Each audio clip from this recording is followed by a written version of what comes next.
text buried in the middle of a long web page with no headings or colors. Today we are going to talk about JavaScript. Now imagine its style. In earlier lessons, CSS. We talked about HTML. The headline is in bold red. Water rationing HTML gives structure to a web page. Required. CSS adds contains layout and affected neighborhoods.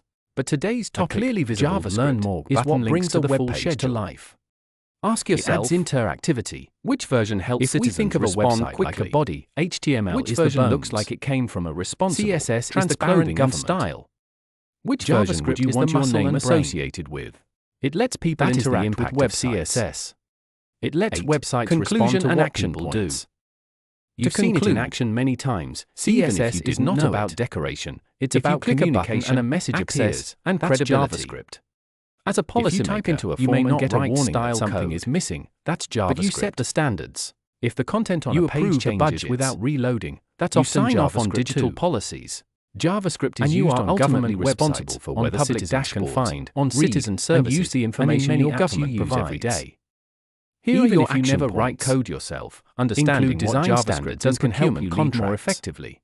Ask for accessibility audits of all government websites. Communicate better with developers and insist on mobile-friendly, readable, multilingual. So let's begin with the basics.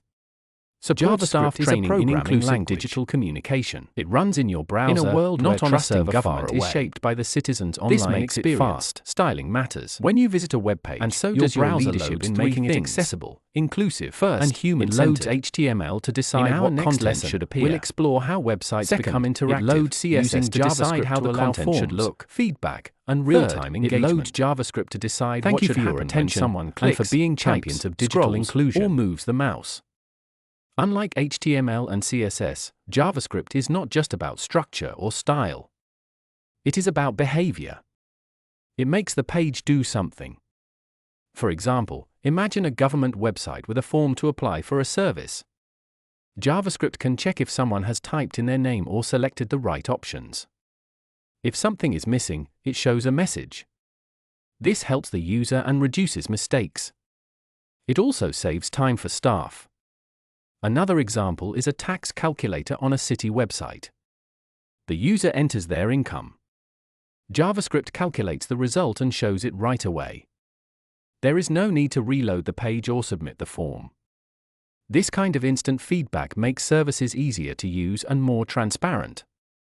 We can also think about public health dashboards. During the COVID-19 pandemic, many websites showed numbers that updated in real time. Those updates were often powered by JavaScript.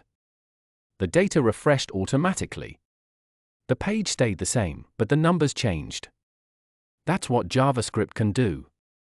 It keeps things dynamic. Let's now talk about how JavaScript actually works. It interacts with something called the document object model. The document object model is a kind of map of everything on the web page. JavaScript uses this map to make changes. It can find any part of the page and do something to it. It can show or hide content. It can change the text. It can move elements. It can even create new content while the page is open. JavaScript also listens. It listens for actions from the user. These actions are called events. For example, when someone clicks a button, that is a click event. When they type into a form, that is a key event. When they scroll down the page, that is a scroll event. JavaScript listens for these events and responds. For example, you might want something to happen when someone clicks a button. JavaScript can listen for that click. When it hears the click, it runs a set of instructions. These instructions are usually stored in something called a function. A function is a reusable action. You can write the instructions once and run them whenever you need. JavaScript also uses variables. A variable is like a container that holds a piece of information. It might hold a number, a name, or even something the user typed. Once the information is in the variable, the program can use it or change it later. Another important idea is decision-making. JavaScript uses something called a conditional statement to make decisions. For example, it might check if the user is over a certain age. If the condition is true, it shows one message. If it's false, it shows a different one. This lets websites adjust what they show, depending on the situation. Sometimes, JavaScript needs to do something many times. That's where loops come in. A loop lets the program repeat an action until a certain condition is met. For example, it could go through a list of news articles and display them one by one. Now that we've covered the basics, let's talk about why this matters for public service and government. The answer is simple. JavaScript helps make websites easier to use. It also helps reduce errors and improve communication. When services are easier to use, more people can access them. When websites are smart, staff workloads go down. That's good for citizens and good for government. Think about an online form. If the form can check for mistakes before it is submitted, that saves time. It also improves accuracy. Or think about a public notice board online. If JavaScript is used, it can update automatically. People do not have to reload the page or wait for emails. The website stays up to date on its own. JavaScript also helps create transparency. A budget calculator that updates in real time helps residents understand policies. A dashboard that displays live data helps people stay informed. An alert system that pops up with important news helps keep people safe. As a policymaker, you are not expected to code. But you are expected to lead. Understanding what JavaScript does helps you lead better. You can ask better questions in meetings. You can give clearer directions to developers. You can make sure projects are focused on user experience. You can also spot problems early. Let's now take a moment to summarize what we've learned.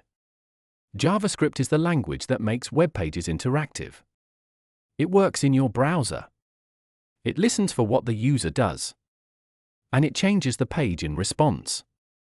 It helps with forms, calculators, dashboards, pop-ups, and much more. We talked about how JavaScript works with the document model of the web page. We discussed how it uses variables to hold information. How it uses functions to store actions.